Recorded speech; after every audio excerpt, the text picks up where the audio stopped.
going to school right now, 7 a.m. Let's go. I just got home and took a cold shower, and now I'm gonna go eat probably and get some work done. And yeah. Yo, I'm locked in. This is Focus Sphere. I'm literally working right now. I was making a thumbnail and stuff like that. I'm just getting a lot of stuff done.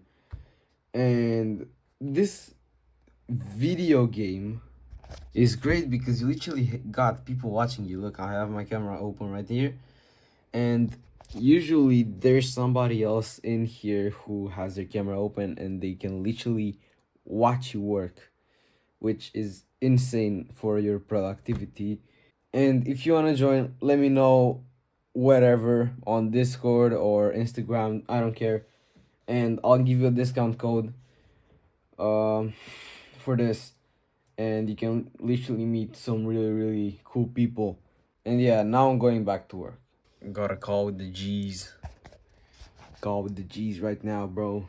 Going to sleep right now. Just gotta do some habits. And yeah, that's it. That's it for day 74 of High School Entrepreneur. I hope you like this, bro. I hope you did. Tomorrow I'm gonna be dropping pieces of wisdom and stuff like that. Today I didn't really get the time to, but tomorrow I'm just gonna set up my desk a bit and put up some lighting and talk some wisdom, bro. Talk some wisdom. But see you tomorrow. Peace.